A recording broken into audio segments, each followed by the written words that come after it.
He was one of the cruelest faces of the Holocaust. Amon Göth, the commandant of the Plaszow concentration camp, embodied the brutality of the Nazi regime with chilling coldness. His figure, immortalized in cinema and feared throughout history, forces us to stare straight into the horrors that humankind is capable of committing. But who was this man really? How did he rise within the SS? And what remained after his fall? Today we explore the dark life of Amon Göth, the butcher of Plaszow. The darkest side of Nazi commander Amon Göth. Amon Leopold Göth was born on December 11, 1908 in Vienna, in a Europe still bleeding from the open wounds of the First World War. He belonged to a wealthy and cultured family.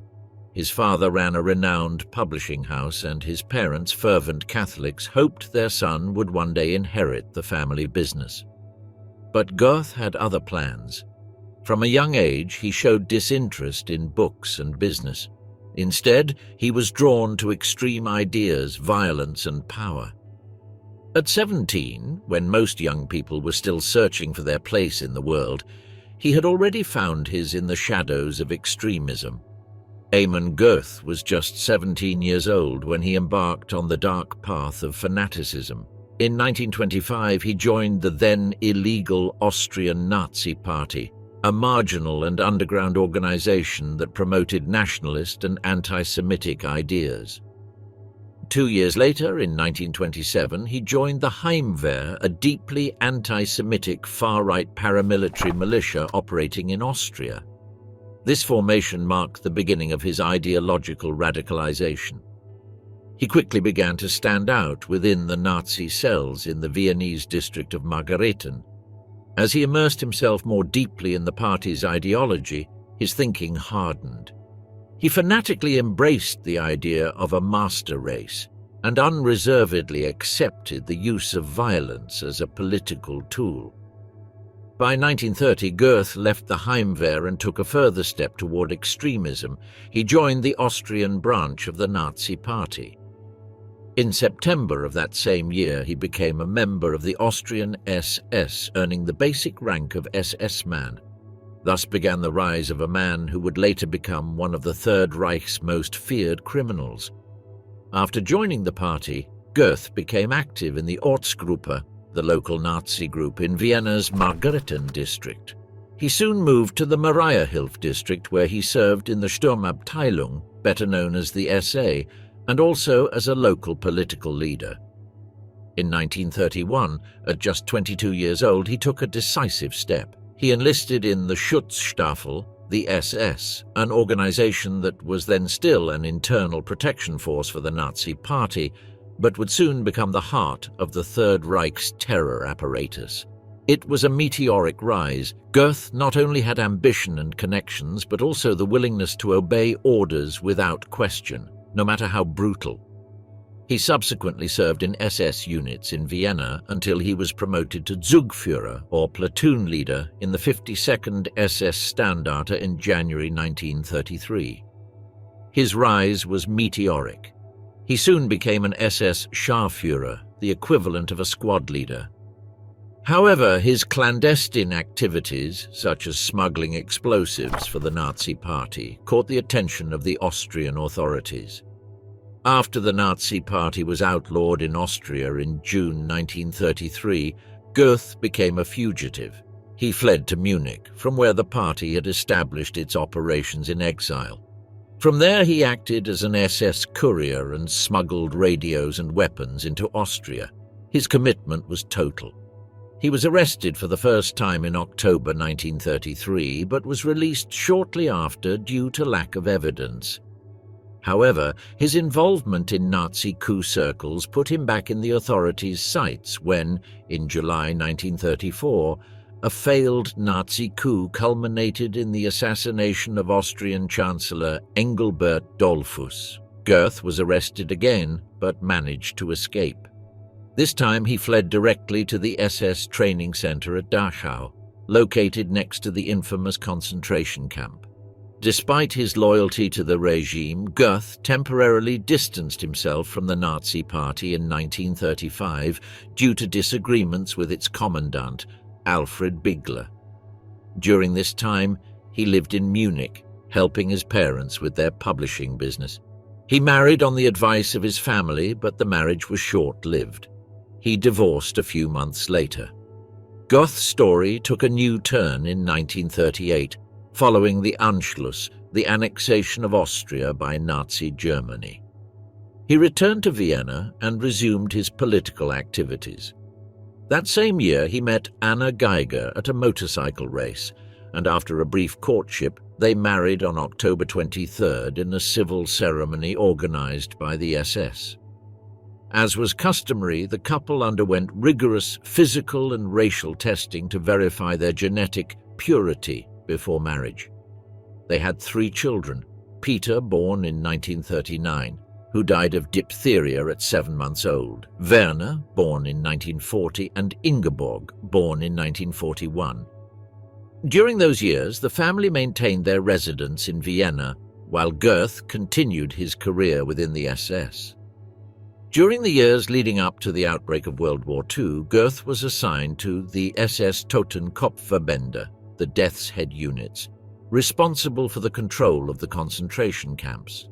There he received military training, but was also indoctrinated in the ideological pillars of Nazism, anti-Semitism, racial supremacy, and blind obedience.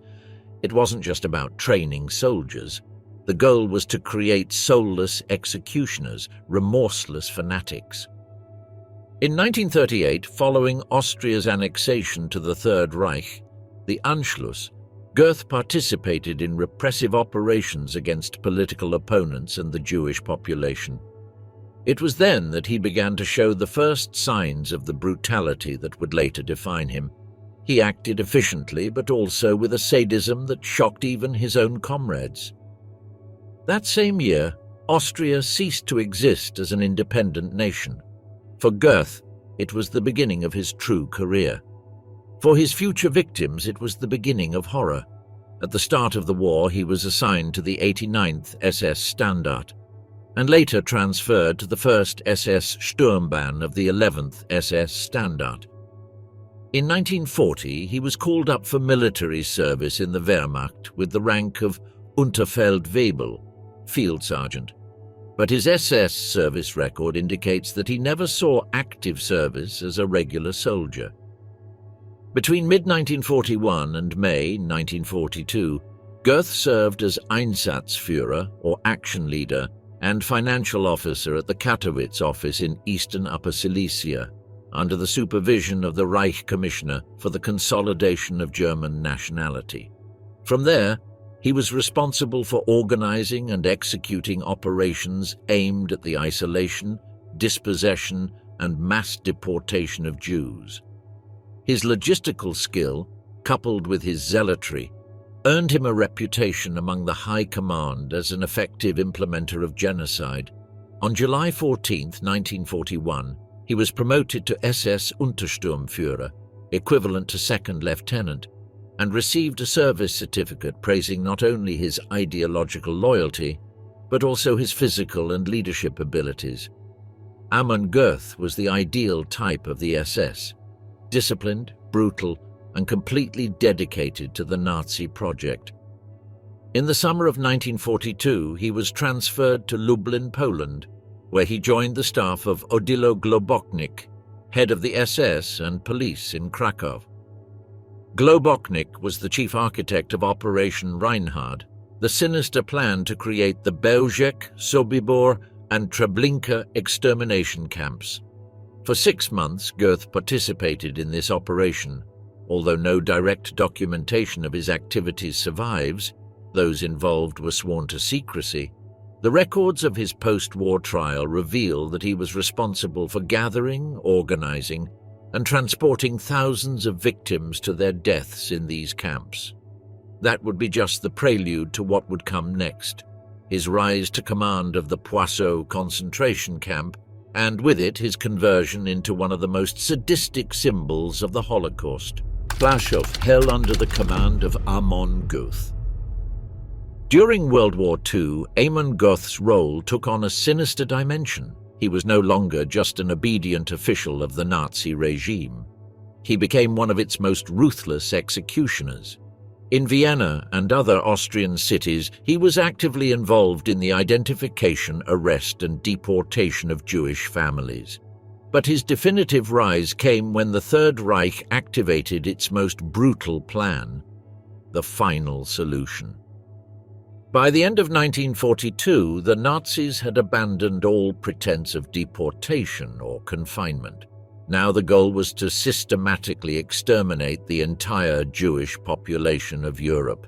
Entire ghettos were emptied. Trains packed with men, women, and children were sent to their deaths, and concentration camps sprang up throughout the occupied territory as centers of industrialized extermination. The Plaszow forced labor camp was established in late 1942 on land that had previously stood on Jewish cemeteries located on Abrahama and Jerozolimska streets.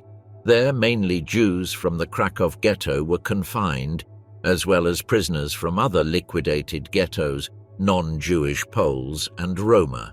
The number of people imprisoned in dramatic conditions, forced to perform deadly labor, deprived of food, and subjected to constant abuse, reached 35,000. The prisoners sewed uniforms, printed official documents for the Nazi regime, and worked in workshops as electricians, locksmiths, or mechanics. Many were also forced to perform grueling labor in the nearby quarries. The camp commandant, Amon Göth, demonstrated exceptional cruelty. He not only ordered mass executions, but also personally tortured and murdered several prisoners. It is estimated that, as a direct result of these executions, between 5,000 and 6,000 people were buried in mass graves around the camp. It was in this context that Amon Göth was selected to play a key role. They weren't looking for a simple administrator.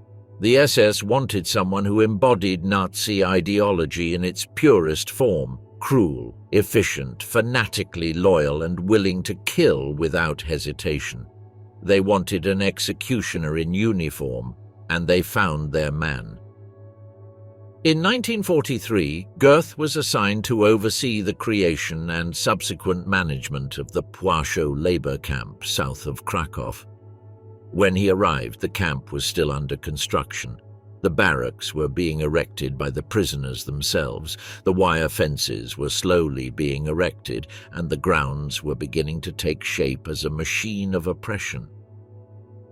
But for Göth, this was no simple labor complex. It was his fiefdom, his personal domain. From the very beginning, he established his authority with a combination of psychological terror, unpredictable violence, and absolute impunity. He didn't rule by rules or protocols. He ruled with fear. One of his first acts in command was to lead the brutal liquidation of the Kraków ghetto in March 1943. It wasn't a military operation, it was carnage. The streets were filled with gunfire, heart-rending screams, and bodies lying on the ground. Göth walked through the rubble like a sadistic god, signaling with his cane who should live and who should die. Decisions were made in seconds with no appeal possible. Children torn from their mothers' arms, the elderly executed for not moving quickly enough. It was a clear sign of what was to come. Once established in Plaszow, Göth turned the camp into a daily hell. Unlike other camps, where at least a hierarchy or rudimentary protocol existed, in Plaszow, the law of whim reigned. There was no security or logic for the prisoners. What saved you one day could condemn you the next. One false step, one wrong look, or simply being in the wrong place was enough to be executed on the spot. Göth didn't just murder, he delighted in it. He often watched from the balcony of his hilltop villa, rifle in hand, shooting prisoners as if they were animals on safari. It was his form of morning entertainment. His cruelty reached almost ritual levels.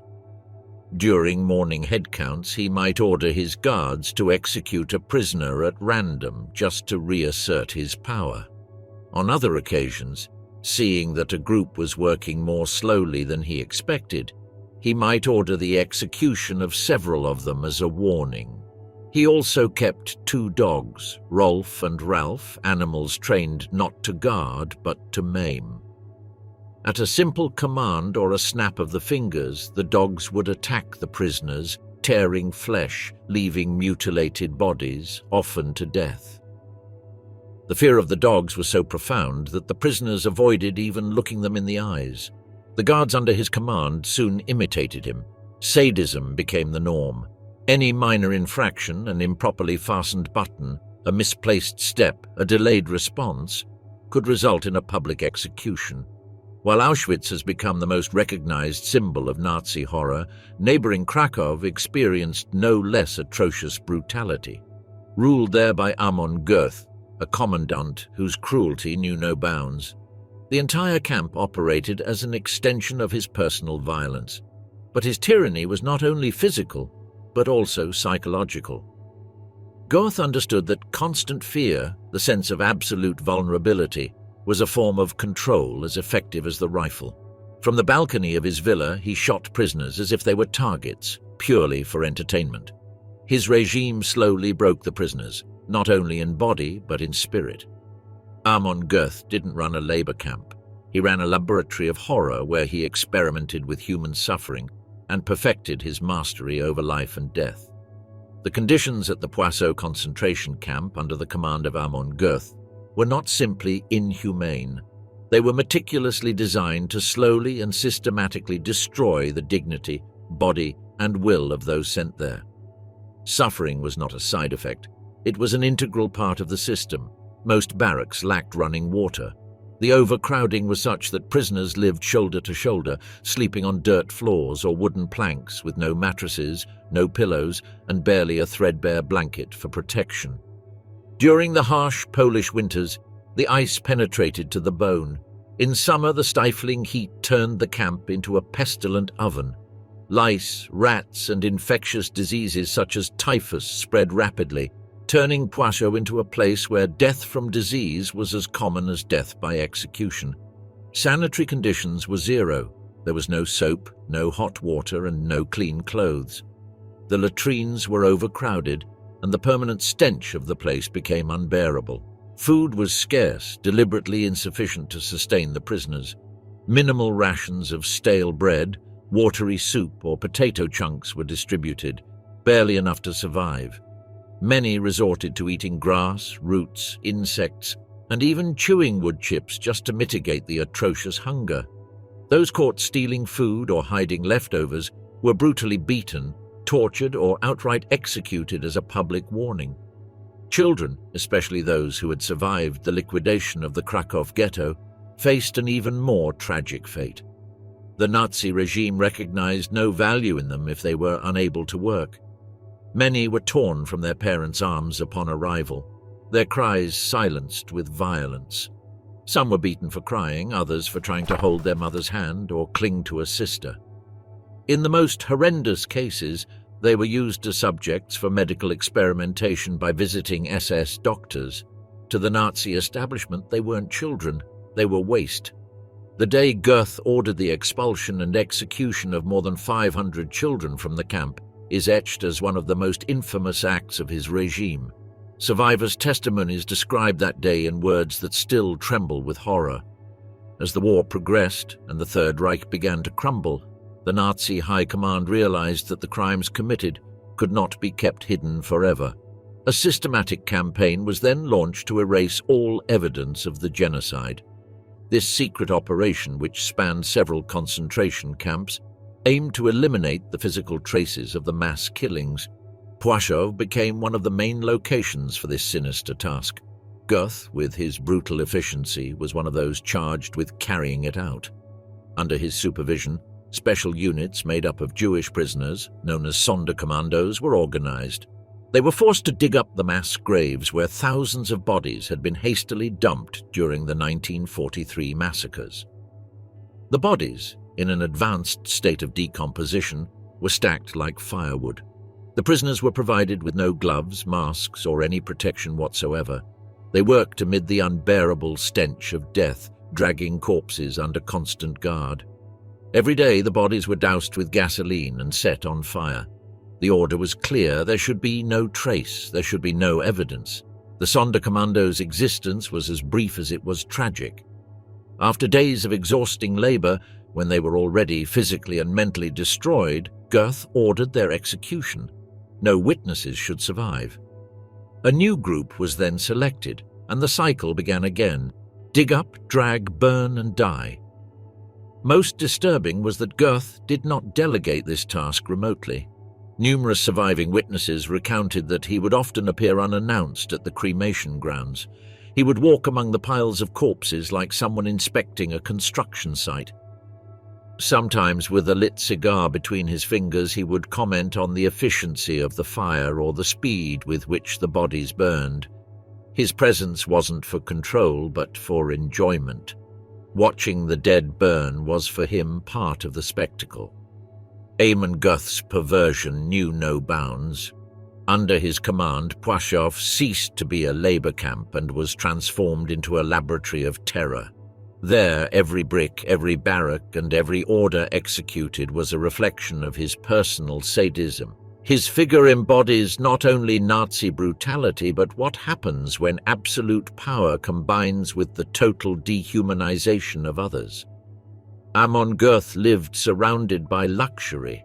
While under his command thousands of people died of hunger, disease, and violence, his figure embodied the absolute abuse of power, a butcher in uniform who sowed fear with every word, with every look. While thousands of prisoners in the Plaszow concentration camp starved, shivered, slept on the frozen ground, and suffered amid filth and constant fear, Amon Göth lived like an aristocrat, mere steps away from the horror he himself had created. His life inside the camp was a grotesque caricature of luxury, built on the ashes of the victims he ruled with an iron fist.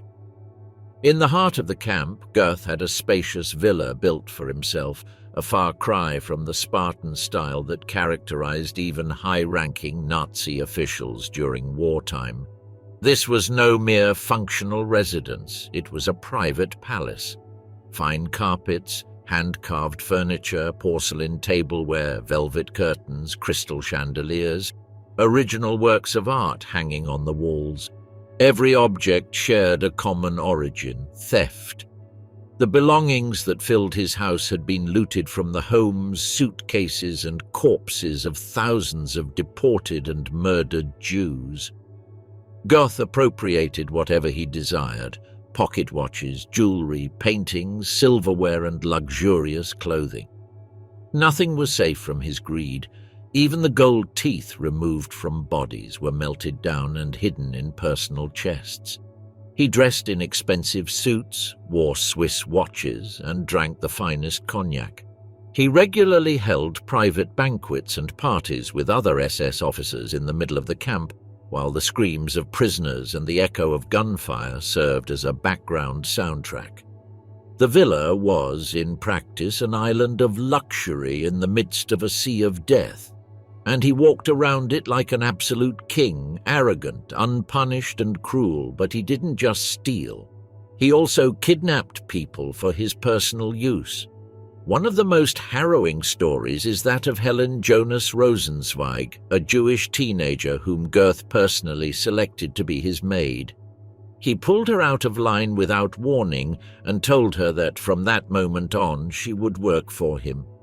Helen had no choice. Every day she cleaned the house, served the food, attended to the commander's needs, all while living in paralyzing fear. Helen later recounted that she never knew what might enrage him. He might hit her for being too quiet, for moving slowly, or simply for meeting her gaze at the wrong moment. She witnessed executions from the windows of the house. On one occasion, she saw Göth kill a man who had simply passed near the villa without permission.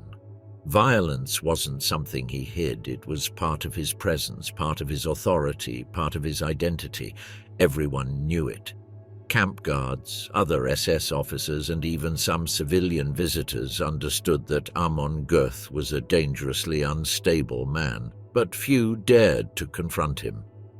In the context of the Third Reich, as long as he fulfilled his genocidal role, the Nazi leaders didn't care how morally degraded he was. In fact, that brutality was often privately celebrated. His personal life was equally murky. He had a relationship with Ruth Irene Kolder, a young German woman who sympathized with Nazism. They met while he was still running the camp, and in 1944 she moved in with him in the village of Plaszow. They had a daughter, Monika Göth, born into the shadow of barbarism. Kolder witnessed Göth's cruelty firsthand.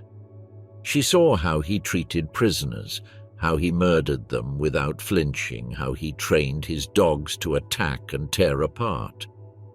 And yet, she chose silence. He later admitted that he knew what was going on, but at the time he chose to ignore it in order to continue enjoying the luxuries his lover's crimes afforded him. But Göth's corruption wasn't limited to the looting of belongings or the abuse of power. Even within the Nazi system, where brutality was the norm, Göth was considered too corrupt, too greedy, too out of control. The SS had established strict rules for handling property confiscated from Jews. Everything had to be recorded and sent to the Nazi state coffers. But Göth openly ignored these rules. He kept gold bars, valuable paintings, jewelry, and even entire pieces of furniture for himself. Instead of sending the confiscated goods to Berlin, he stored them in personal hiding places or used them to trade with businessmen and officials who desired favors or slave labor. He allowed private entrepreneurs to use prisoners as forced laborers in their factories in exchange for bribes. He used prisoners not only as labor for the fields, but also as personal servants, builders of his house and laborers for illegal businesses. The commandant of Plaszow had become a feudal lord of death, accumulating wealth while ruling a reign of suffering. These actions began to attract the attention not of the prisoners, whose grievances were systematically ignored, but of other Nazis. Some were outraged by the level of personal plunder, others simply envied his power or coveted his position. Internal grievances within the SS began to mount. These were no longer crimes against humanity that was tolerated and even celebrated, but crimes against the Reich bureaucracy. Finally, in September 1944, Amon Göth was arrested not for murder, not for genocide, but for corruption, for misappropriating Nazi state property. He was transferred to a Gestapo prison and placed under investigation. Ironically, it was his greed that marked the beginning of the end of his career within the Third Reich, not his ruthless brutality. Amon Göth, capture, trial, and death of the Nazi executioner. As Soviet troops approached in the summer of 1944, the Nazis began an attempt to erase the traces of the crime. In August of that year, the bodies of those murdered were exhumed and cremated in a covert operation to hide evidence of the genocide. The remaining prisoners were gradually transported to other camps within German territory, and also to the Mauthausen concentration camp. The last transport was organized in January 1945, shortly before the Red Army entered Kraków. According to various sources, between 50,000 and 150,000 people passed through it between 1943 and 1945, when the camp was officially classified as a concentration camp. Among the survivors were around 100 employees of Oskar Schindler's factory, whose story was immortalized in the novel Schindler's List, adapted for film in 1993 by Steven Spielberg. The grounds of the former Plaszow camp were used as a filming location for this multi-award-winning film. Today, the original camp buildings no longer exist. Neither the barracks nor the watchtowers have been preserved. A modern housing estate has even been built on part of the site where the camp once operated. However, some historical elements have survived to the present day, among them Amon Göth's chalet located at 22 Heltmana Street and the so-called Grey House on Jerozolimska Street, which during the war was inhabited by SS officers known for their extreme cruelty. Amon Göth's crimes were excessive even by the standards of the Third Reich. His violent outbursts, arbitrary executions, personal plundering, and illegal slave labor deals made him an uncomfortable figure for his own superiors. He was brutal, corrupt, unpredictable, and drawing too much attention.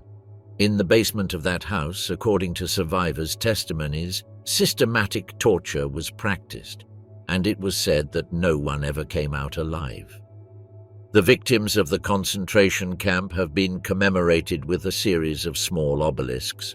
Furthermore, next to Kmentazyska Street, the monument to the victims of fascism was erected, a poignant 7-meter-high statue depicting a group of human figures with their hearts ripped out, a symbol of loss, pain, and dehumanization.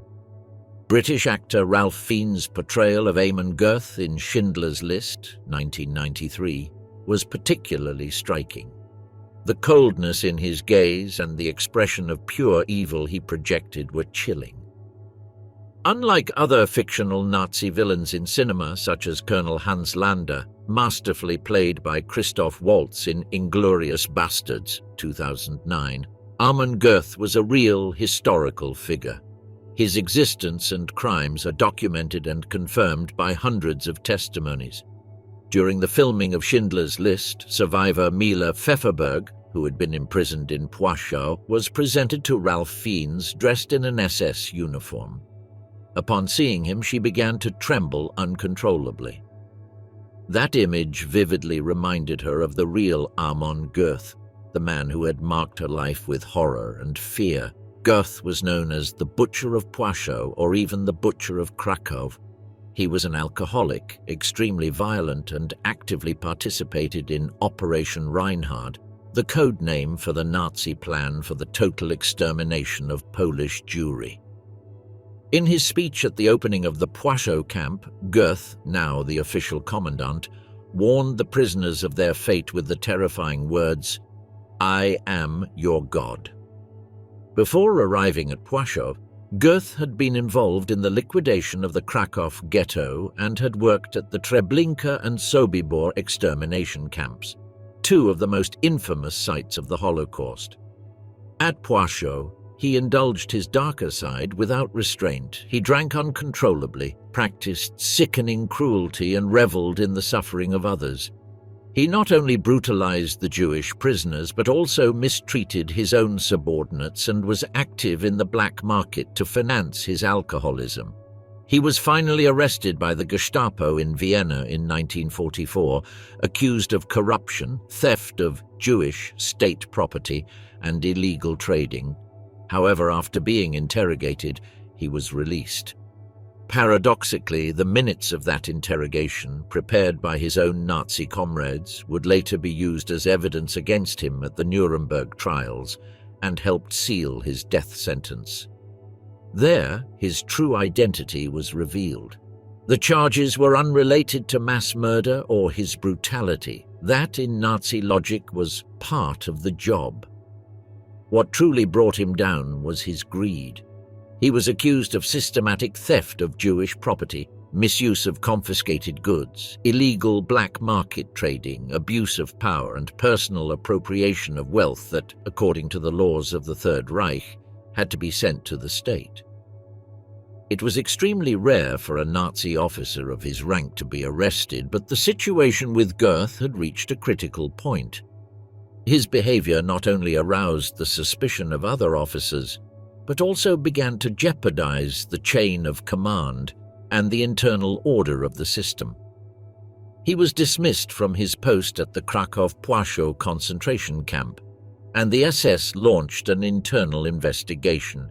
He was supposed to be tried in a military tribunal of the regime itself, but the events of the war were already spiraling out of control.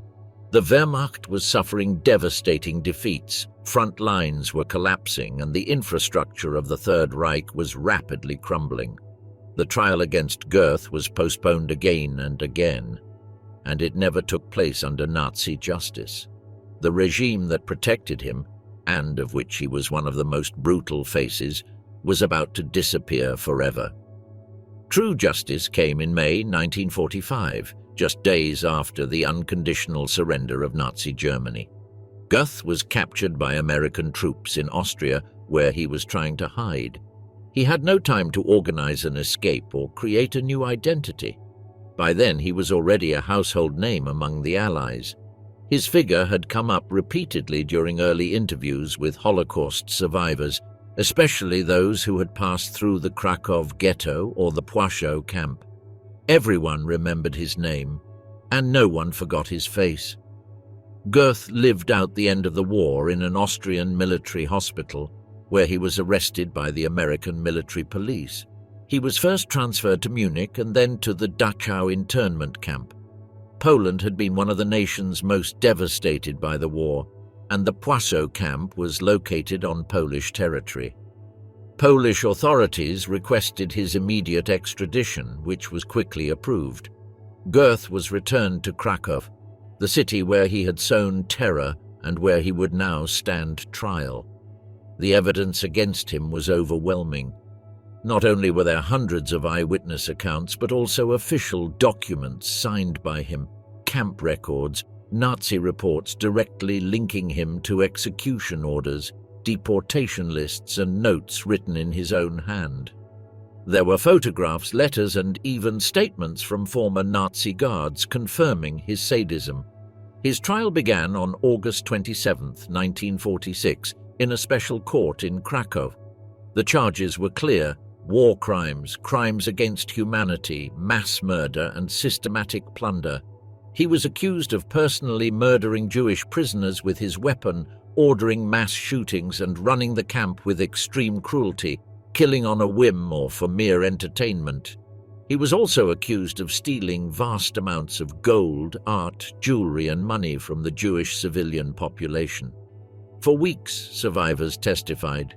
Some spoke through tears. Others maintained a tense composure. Each provided details of the terror they experienced under his command.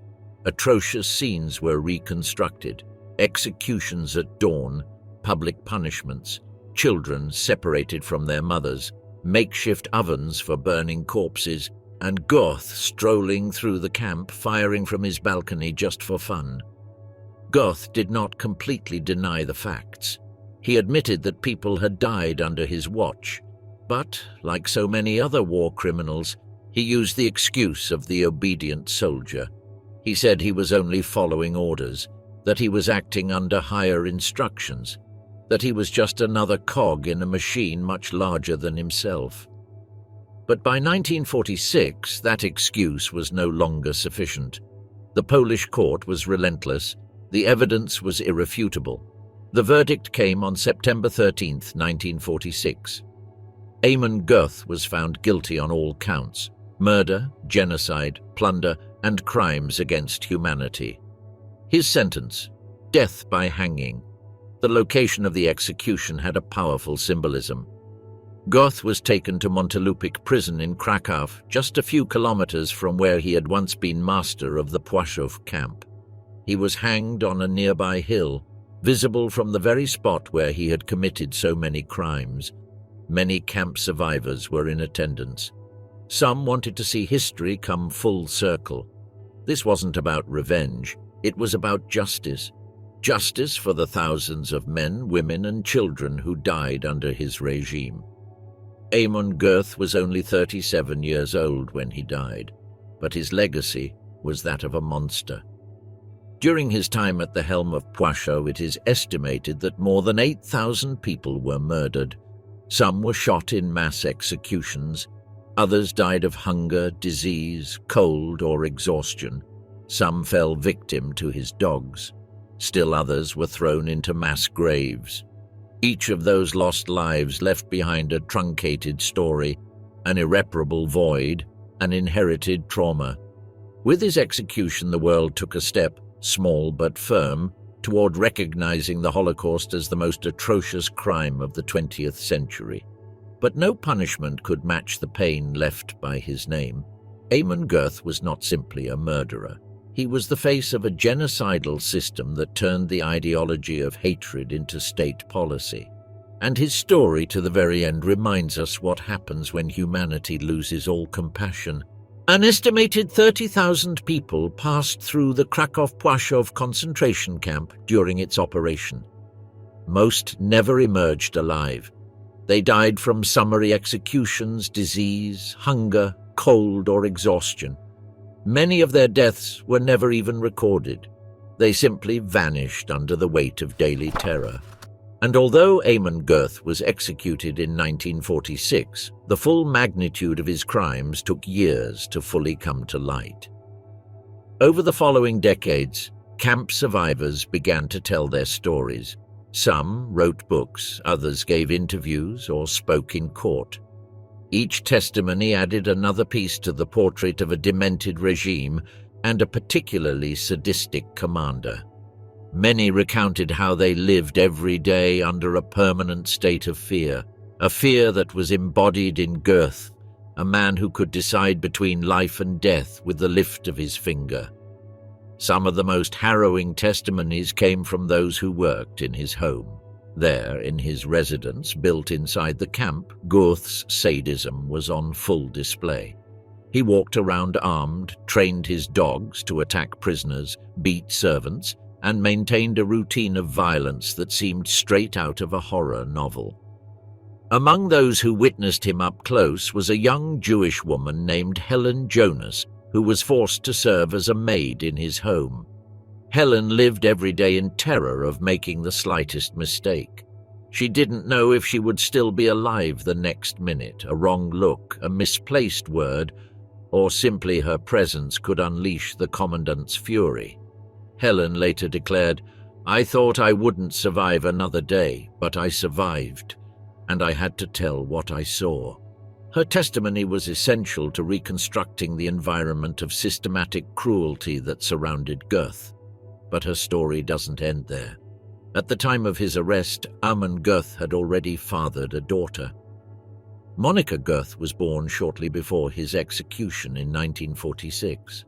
Her mother, Ruth Irene Calder, was the commandant's lover during his time in Plaszow and publicly defended him even after the war. The truth about her father was hidden from Monika for years. She grew up believing he had been an honorable soldier. It was only in her young adulthood that she discovered the horrifying truth. When she finally read the files, heard the testimonies, and saw the footage, Monika fell into a state of deep emotional shock. She couldn't believe that the man who had given her life was the same man who had murdered thousands. In her quest to understand the past, she agreed to participate in the documentary titled Inheritance, directed by James Moll in 2006. There, something extraordinary happened. Monika Göth came face to face with Helen Jonas, the woman who had been enslaved by her father. It was a moment charged with pain, but also with truth and catharsis. Two lives united by the horror of the past clashed, not to blame each other, but to reconstruct a memory that had been silenced for years. Amon Göth's name could have faded like that of so many other Nazi officials. But in 1993, the world was confronted once again by his figure thanks to a film that shocked millions, Schindler's List, directed by Steven Spielberg. The film, based on the true story of Oskar Schindler, a German businessman who saved more than 1,200 Jews by employing them in his factory, also revived the dark figure of Göth. In the film, Ralph Fiennes played the Nazi commander. His performance was so intense, so disturbing, that many viewers said they felt fear just seeing him on screen. The portrayal was not gratuitous. Fiennes delved deeply into Göth's personality and, in his own words, was deeply disturbed by what he discovered. The more I read about him, the more I understood that this wasn't an ordinary man with flaws, but someone who had embraced evil with conviction. Spielberg didn't attempt to show the full brutality of the Plaszow camp. That would have been unbearable for the audience. But even the little that was shown was enough to sow horror. The coldness with which Göth shot prisoners from the balcony of his villa, his indifference to the suffering of others, his daily sadism, all of this was etched into the collective consciousness. And the most shocking thing was the contrast. In 1993, Schindler's List was released, a stark historical film directed by Steven Spielberg that chronicled a period in the life of Oskar Schindler, a German businessman and member of the Nazi Party who, during World War II, saved more than 1,000 Polish Jews from dying in the Holocaust by employing them in his factory. As previously mentioned, Göth was played by English actor Ralph Fiennes. It is said that when Mila Ferber, a Jewish survivor of the Plaszow camp, saw Fiennes dressed in an SS uniform during filming, she began to tremble uncontrollably, as he reminded her so strongly of the real Amon Göth.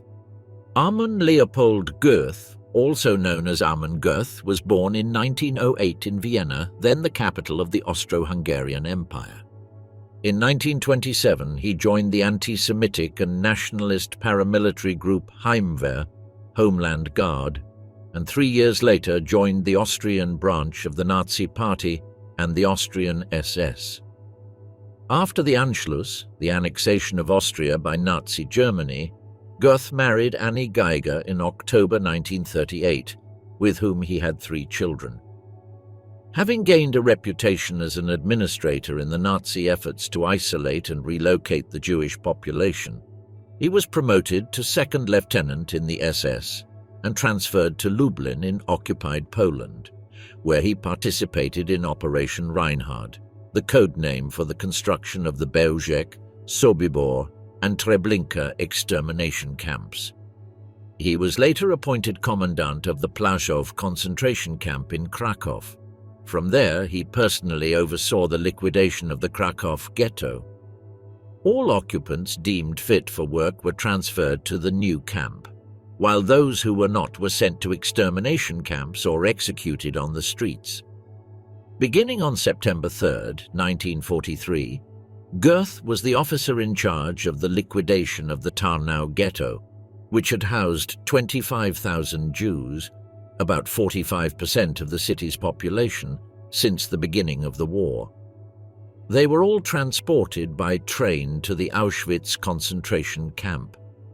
Fewer than half survived the journey, and most of the survivors were murdered immediately upon arrival. According to witness accounts, Göth personally shot and killed between 30 and 90 women and children during the liquidation of the ghetto. At the Plaszow concentration camp, which once held up to 25,000 prisoners, he committed many of the arbitrary murders for which he became infamous. He killed prisoners daily without justification, and his 2 dogs, Rolf and Ralph, were trained to tear inmates to death.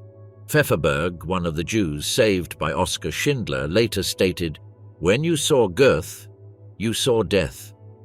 During Yom Kippur in 1943, Göth and his men took 50 Jews from their barracks and shot them. Prisoners were often hanged publicly while other inmates were forced to watch.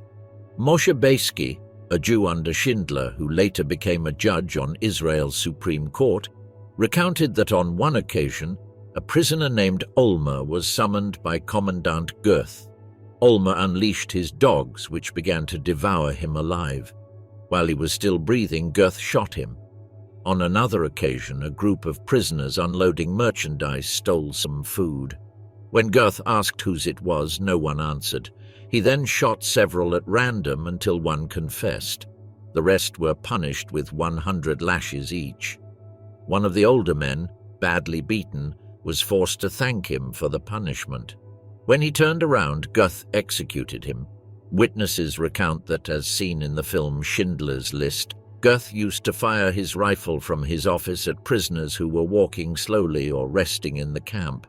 Rainer Finder, who was 14 at the time, recalls that Göth would spend his mornings shooting children at play. He was the most vicious and sadistic man I ever knew. On another occasion, he shot a cook because the soup was too hot. He also tortured his Jewish maids, Helen Jonas Rosenzweig and Helen Hirsch, who feared for their lives daily. The former stated, "As a survivor, I can tell you that we were all traumatized people. I never believed a human being could be capable of such horrors." Schindler's worker, Isaac Peeler, then 20, made the mistake of falling asleep under a table in the factory the same day Göth came to inspect him. Upon seeing him, Göth ordered Schindler to execute him. Schindler pretended to hit him and then said, "You've had enough, I need you." Thus, Isaac survived. Göth firmly believed that if one member of a work party committed an infraction, the entire team should be punished. On one occasion, he ordered all second-string members of a crew to be killed because one had run away. On another, he shot one member of each work party because an inmate failed to return to the camp. The main execution site at Plaszow was Hujowa Gorka, a hill where mass murders took place. However, Göth also had rare moments of leniency, such as when he spared the lives of prisoner Natalia Hubler and her sister after hearing them play a Chopin nocturne on the piano on the very day of his arrival at Plaszow. He was relieved of his duties and charged by the SS with stealing Jewish property that, according to Nazi law, belonged to the state, violating regulations regarding the treatment of prisoners and allowing unauthorized persons access to records. Although the charges were dropped in the face of imminent Nazi defeat, German doctors diagnosed him with mental illness and he was committed to a psychiatric hospital in Bad Tölz. There he was arrested by the American military in May 1945. In his memoirs, Rudolf Höss, commandant of Auschwitz, recounted, "A crowd gathered and cursed us angrily. Commandant Göth was immediately recognized. If the car hadn't arrived when it did, we would have been stoned." Göth and Schindler were two German men born in the same country under the same regime with the same power. But while one used his position to save lives, the other used it to annihilate mercilessly. That duality was and remains one of the film's most powerful messages. Even in the midst of absolute evil, some choose compassion and others barbarism. Today, the site of the former Kraków concentration camp still exists. Although many of its buildings were destroyed by the Nazis themselves in an attempt to erase the traces of the crime, the grounds remain as a memorial. You can still see the remains of mass graves, the foundations of the crematorium, fragments of the perimeter wall, silent witnesses to what happened there. Every year, visitors from all over the world flock to this place. They walk among the grassy hills, in silence, reading the names, lighting candles, leaving stones on the gravestones. They go to remember the tens of thousands who died and also to understand what humanity is capable of when hatred becomes policy and indifference becomes the norm. Joseph Lewkowicz, the Jew who captured Amon Göth. Joseph Lewkowicz was born in 1926 in the small Polish village of Solit. He was the eldest of 4 children in a well-known Jewish family. A street named Lewkowicz bordered Kraków town square, and his ancestral home is today the headquarters of the local police station. "Before the war, we thought we were safe in Poland," Joseph recalls. "The Jews had lived there for many centuries.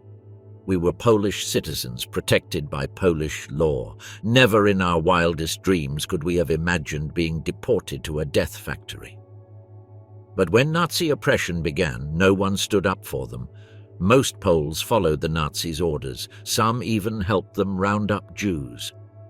In 1939, when Jews were forced to hand over all their possessions, Joseph's uncle sold his textile company to a non-Jew in exchange for a place to hide.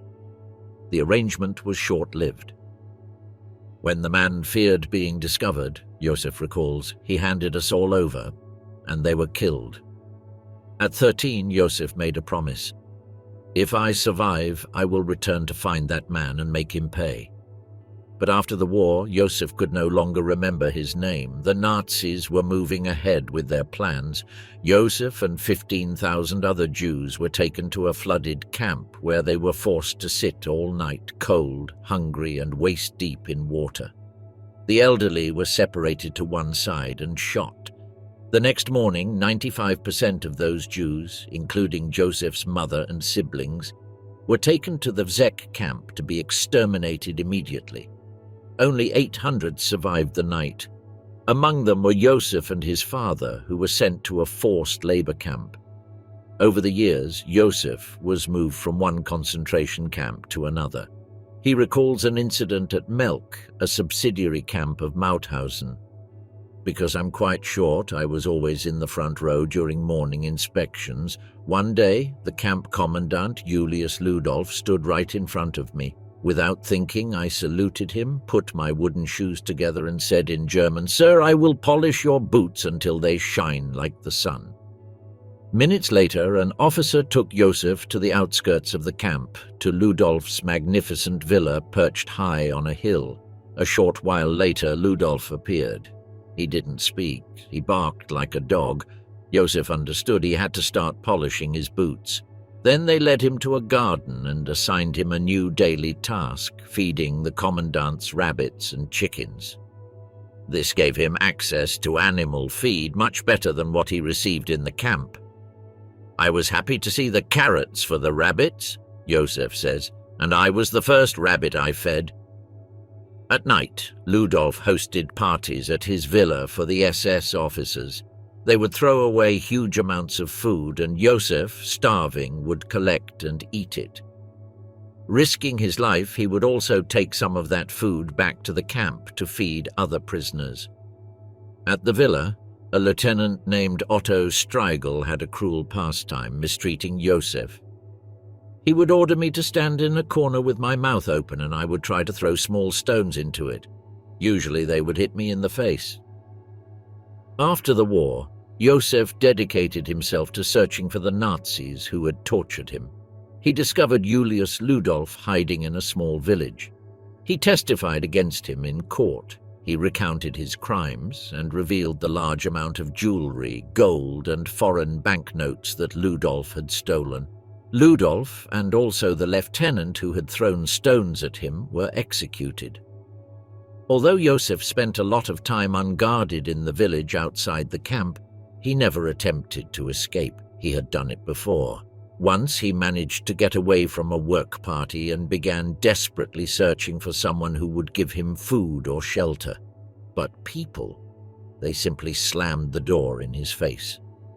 "I don't know if they were cruel or if they were afraid. It's not for me to judge them," he would say years later. The next morning, Josef voluntarily returned to the labor camp. There was no better option. One morning in the winter of 1945, the camp was strangely quiet. There was no siren. No one called them for the morning head count. At noon, they were ordered to assemble at Appellplatz, the camp's central square. The SS commandant stepped onto a stage and announced, "We want to protect you from the enemy. Quickly, enter the tunnels."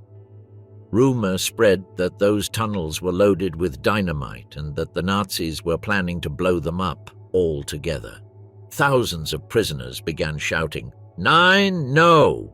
The SS opened fire on the crowd. "I threw myself to the ground," Josef recalls. Many couldn't escape the bullets. They died right there in the square. Eventually the shooting stopped. Josef stood up. Around him, corpses. The stage was empty. The SS had disappeared. He was stunned. The nightmare was finally over. Miraculously, all his dreams of freedom had come true. It was possible that he had survived 5 horrific years of forced labor, beatings, and starvation. Josef bent down and picked up a revolver from the ground. He had no idea how to use it, but it was a new day. He was free. He was only 17 years old. He weighed a mere 27 kilos. He thought, what could my next step be? He was completely alone. No member of his family had survived. As an orphan, Josef began to think about the thousands of Jewish children who, at the beginning of the war, had been temporarily left with non-Jewish families. In many cases, these entire families had been murdered. No one could claim these children. Josef understood that if he didn't do something, these Jewish children would be lost forever to the Jewish people. With no idea how to accomplish such a gigantic task, he discovered a distant cousin, Daniel, a communist leader in post-war Poland. I told him I had an idea to reunite families the Nazis had separated. I put it in secular terms because Jewish was a hated term in Poland. Daniel introduced him to a Polish army general. To his surprise, the general agreed to help with the rescue efforts. He provided him with a 40-person team, including 20 soldiers, rifles, trucks, and even a tank. Enormous authority to confront anyone who resisted. Locating all these Jewish orphans was like looking for a needle in a haystack. But Josef, through a network of informants, followed clues to very specific locations. When we arrived at a home, we would say, "This child was adopted by you. Show us your adoption papers." Josef had a keen, almost instinctive sense for recognizing Jewish children hidden in non-Jewish homes. It wasn't just physical features, but gestures, expressions, silences, signs that only someone who had been through hell could detect. Working with psychologists, educators, and security personnel from the new Polish regime, Josef led a search network that stretched across villages, towns, and cities, facing the indifference and sometimes hostility of those opposed to handing the children over. On many occasions, the families who had taken them in refused to admit they were Jewish. Some did so out of genuine love, others out of fear, some out of simple greed. "This child is ours," they would say. But Josef persisted. He presented documents, challenged inconsistencies, and when that wasn't enough, he resorted to the authority granted to him by the Polish army. Sometimes they would enter with rifles in hand and forcibly remove the children. Many were crying. They didn't understand why we were separating them from the people who had given them a roof over their heads, Josef recalls. But if we didn't rescue them, Judaism would die with them. In total, he rescued 600 orphans. He gave them a new chance. Many of them were sent to Jewish orphanages, foster homes, or ended up emigrating to Palestine along with other survivors. His humanitarian work did not go unnoticed. Later, Josef became involved with the Zionist movement and began preparing for a diplomatic career. He was convinced that the Jewish people should have their own state, a homeland where they would never be persecuted again. It was in this context that one day he saw an advertisement for the Red Cross. It said that in Buenos Aires, Argentina, someone was looking for information about the Levkovich family. It was a great uncle of Joseph's who had emigrated to America decades before the war. He had heard rumors, he had asked around, but had no confirmation about what had happened to his relatives in Europe. "I was the only one left in my family who had survived," Josef said, "and I was desperate for relatives, to feel like I belonged again." He answered the ad. The Red Cross contacted him. They called him. They told him he had to embark for South America. Argentina was the beginning of a new life. There, Josef started from scratch. He reinvented himself as a diamond trader, a complex business, but ideal for someone with his tenacity and eye for detail. His work took him to different countries across the continent. In Colombia, he met Perla, a young woman with whom he would share the rest of his life. They married and had 3 children. But when the children grew up and it was time for their formal education, Josef and Perla decided to move to a larger Jewish community with more schools and community life, Montreal, Canada. In Canada, Josef prospered. He continued in the diamond business. He even ran a factory in communist Cuba, an experience he remembers with a certain strangeness. He was a Jewish man, a Holocaust survivor, negotiating under a Marxist regime in the midst of the Cold War. Not all of his decisions were wise. Once the wife of the painter Pablo Picasso approached him. She wanted to exchange several of her husband's original works for diamonds. At the time, each painting was worth a few $1,000s. They seemed like strange drawings to me without form or meaning, and I thought, this has no value. Joseph laughs. He turned down the offer. Today, each of those works is worth more than $30 million, but he never fully regretted it. For him, true value always lay elsewhere. In the 1980s, he became involved in housing projects in Israel. He was part of a company that built entire neighborhoods. One of them, Arze Avraham in Jerusalem, became his home years later. Another, in the city of Rehovot, named a street in his honor Levkovich Street. For decades, Joseph remained deeply committed to the state of Israel. He met with prime ministers and diplomatic officials and helped establish trade and cultural relations between Israel and several Latin American countries. He was, without a doubt, a man of action, but he was also a survivor who sought justice through progress. In 2016, at the age of 88, he made a monumental decision: to leave his comfortable life in Canada and permanently immigrate to Israel. He made Aliyah. He fulfilled the Zionist dream he had cherished since he was young. An Israeli television crew accompanied him for a week in Montreal, documenting his departure. Joseph was welcomed as a hero.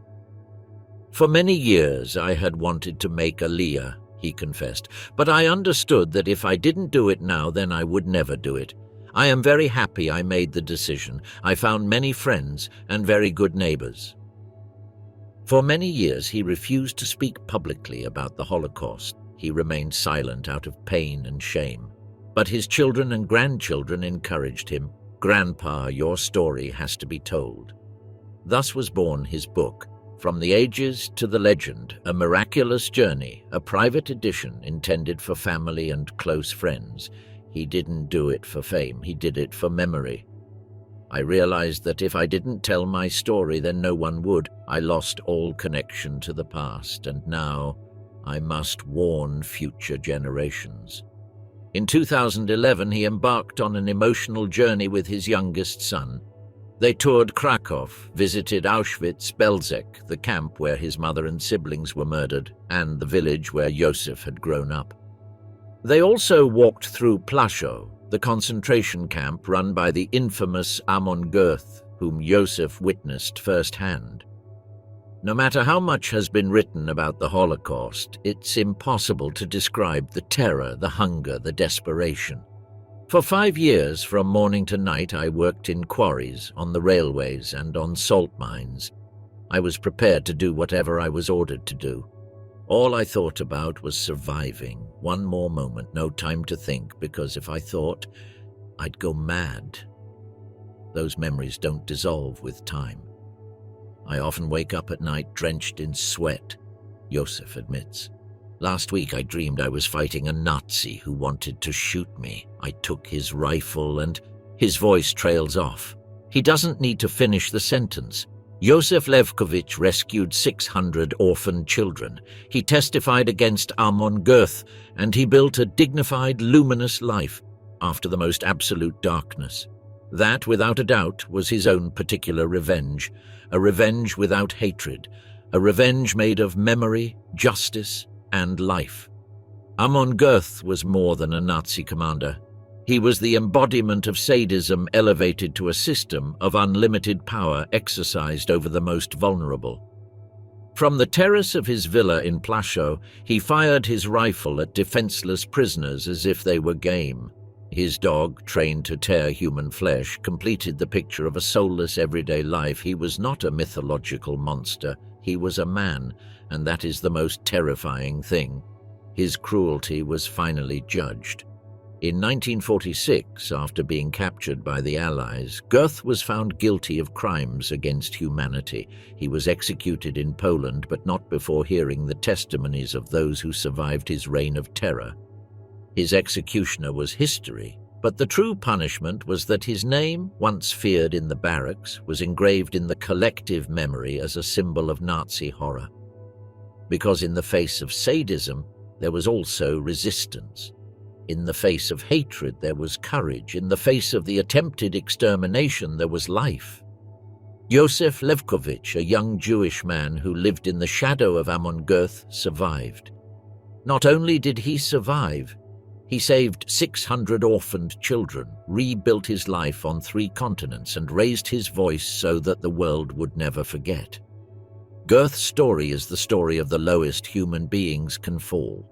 Yosef's story is proof of the highest they can rise to, because every bullet fired from the Plaszow terrace was a death sentence, but every child Yosef rescued was a life sentence.